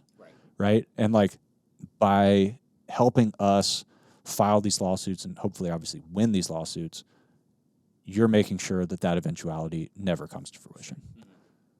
So that's kind of the pitch for the lawsuit and why we think it's bigger than just Illinois or California or any of these other states. This is nationwide. Yeah, this affects everybody. Yeah. And oh, by the way, Bob Menendez, the guy that's like smuggling gold bullion and like one of the most corrupt politicians on the planet, he's going through a trial right now for like just all sorts of like bribery and just like wild stuff, refusing to step down. It's pretty wild. But anyways, he and I forget the lady's name in the House. But he's been pushing legislation for years to try and ban suppressors. You know, there's people that are trying to tack up the tax and that sort of stuff. But, like, they couldn't ban suppressors, and no state ever could either, right? Like, it would be a total game changer in, like, the coolest way. Plus, like, how cool would it be to be like, hey, I want to go hunting in California. I'm going to bring my suppressor. Right. That would be awesome. Or, like, if y'all, I'm sure that there's a lot of people that go down into Illinois to hunt. You know, and I think that's a shotgun-only state. They just changed the straight wall. Did they really? Yeah. Good for them, man. Good for them. That's what my next horizon hope is in Minnesota, is that they change the straight wall. At least, so the state split. North of the I-94 corridor, you can use centerfire rifles conventionally. Okay. South of that, it's shotgun slugs or pistols or muzzleloaders. And I would love to see them go to at the very least straight wall. Man, if only they understood ballistics. Yeah, I mean it's a pretty archaic. Pretty archaic idea, but yeah. So maybe that's just another education piece we need to work on. 100% it is too. 100%. And I know a lot of the especially game and fish, agency people, whether that's administrative or like boots on the ground officers around that area. And I'm not going to speak for all of them, but most of them are like, yeah, I mean, it doesn't make a lot of sense. Yeah. I think they too would rather see one well-placed targeted shot at a game animal, right, in just the ethical standpoint, and rather than a magazine tube full of 1 ounce pumpkin balls rolling across the chisel plowed field. So I think a lot of that falls back into that camp of this is just how we've done it for a long It- time. it- This is how we do It it. absolutely Yeah. is. It absolutely is. And, it's unfounded or otherwise. It's old. It's archaic. Right. It's not relevant anymore. Well, like Isaac Newton kind of solved that one for us, right? When he discovered gravity, right? Like we're not shooting laser beams. It doesn't make any sense. Yeah. So, Well, and if you follow a few rules of firearm safety of knowing Yeah. your target, what's beyond, and having 100%. a backstop and those sorts. Anyway, we're not going to get into that. Yeah. Knox, number one, thank you so much for coming out. If people are passionate about suppressor reform, I'm not sure we're going to find anybody as passionate about you. I hope about it as you are. I hope we do. Where can they find the ASA? How can they support the ASA? What can they do to get involved and get in the fight and help you guys win this battle? Got a few things. So one, we're always looking for new members. The more members that we have, the stronger our voice is. That carries over into politics, whether it's at the state or the federal levels. It really does help. Join the American Suppressor Association as a member. It's like $35 a year. AmericanSuppressorAssociation.com. That's step one. Step two, we have raffles that we host throughout the year. And huge shout out to Vortex because y'all supply most of the optics that we use during those raffles. And Perfect. that is our primary breadwinner, right? Like that really helps us keep the lights on, keep active, keep growing the association. And things like, when things set off in New Mexico, it's like, look, we're going to have to spend $1,200 to fly out literally tomorrow, right? Like we're going to do it. Right? Like it's not even a question. It's just like, that's our mission. We work hard to try and limit the expenses that we have and like not, waste any member money. But at the end of the day, like when it comes to mission, like we're going to do everything that we have to execute. So that sort of stuff helps. And like y'all have been tremendous allies in that. And we really can't thank you enough. I mean, more than happy to do that, right? I mean, it's like it really is so incredibly important, the work that you guys are doing. Well, thank you.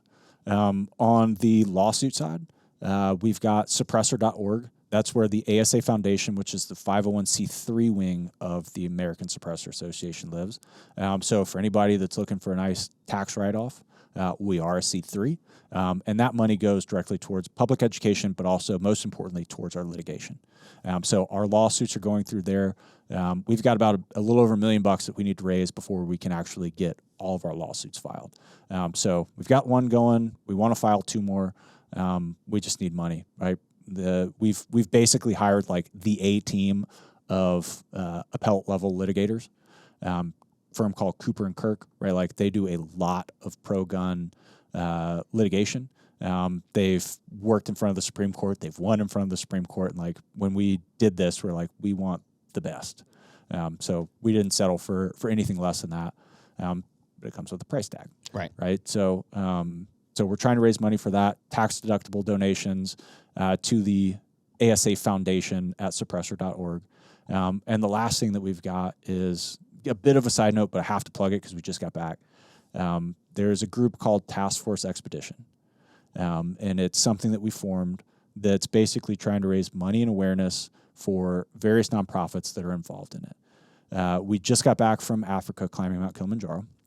And our first expedition, we had 5 different nonprofits represented. We had the ASA Foundation. We had Special Operations Care Fund, which is a really awesome nonprofit that focuses on like, brain treatment and certain like non-traditional treatment for special operators, special forces, that kind of stuff. We have Special Operations Wounded Warrior. I think a lot of people are going to be familiar with that. Another like spec ops focused nonprofit that does really great work. We have Frontline Healing Foundation, which is a nonprofit that works with Warriors Heart, which does like rehabilitation, substance abuse and that sort of stuff for veterans, warfighters, and first responders. So, law enforcement, fire, EMT, all that stuff.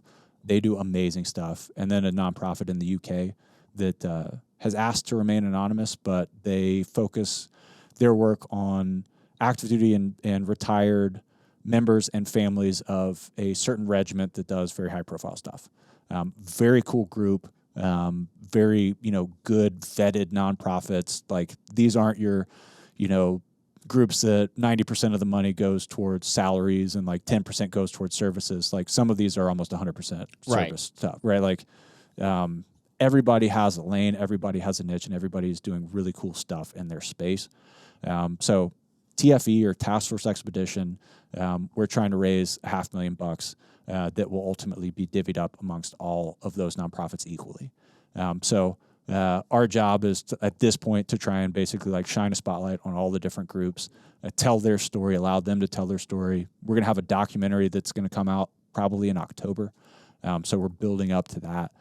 But if y'all want to see some cool stuff and learn about some really awesome organizations, ASA Foundation is part of that, but there's other ones that do some just amazing stuff. So that's for sure. No, those are some incredible orgs. A really good buddy of mine, his brother is been really involved with Sal for nice. A really, really long time.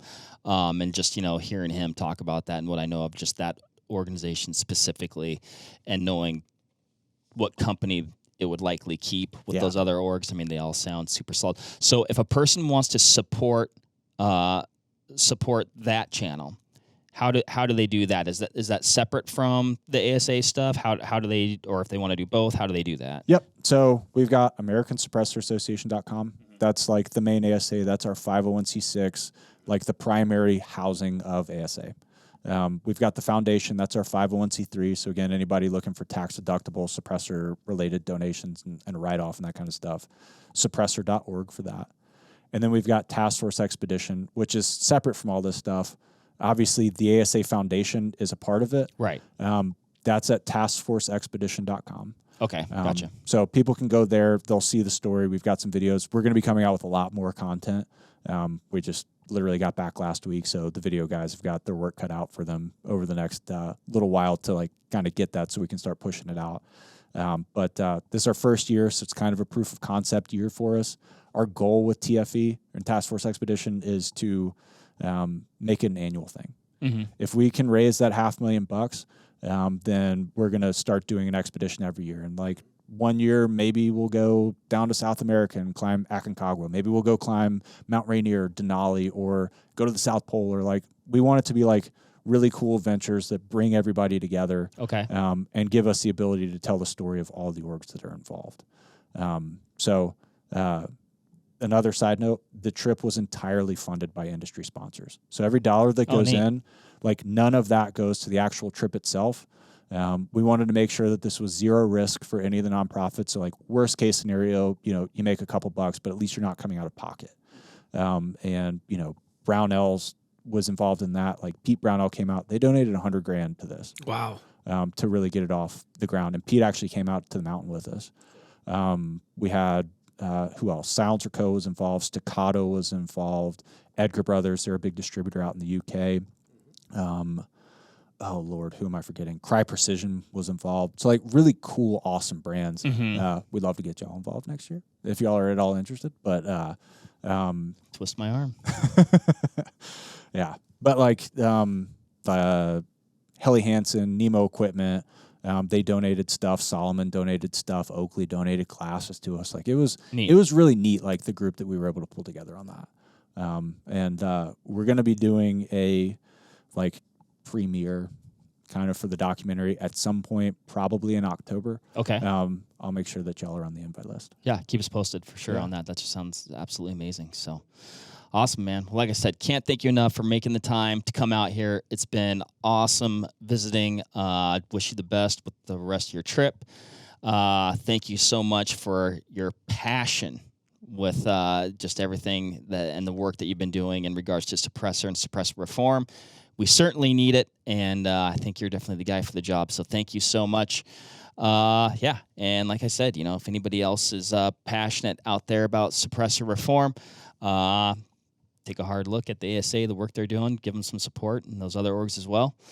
Until next time, we'll catch you on the next one. Hopefully you enjoyed listening to this. If you did, you likely were able to listen to it in part by using a suppressor. By suppressor. We'll catch you on the next one, everybody. See ya. Bye. There you have it, folks. Thank you very much for listening. As usual, give this video a like if you liked it, comment something below, and give us a subscribe to the Vortex Nation podcast channel. It would mean a lot to us. Also, why don't you give us a follow over on Instagram while you're at it, at Vortex Nation Podcast. We'd love to hear from you over there, and we'll keep you updated with all kinds of cool photos and videos from our adventures that we do here. Otherwise, we will see you on the next one. Thank you again. Happy hunting and shooting, everybody. Have a good one.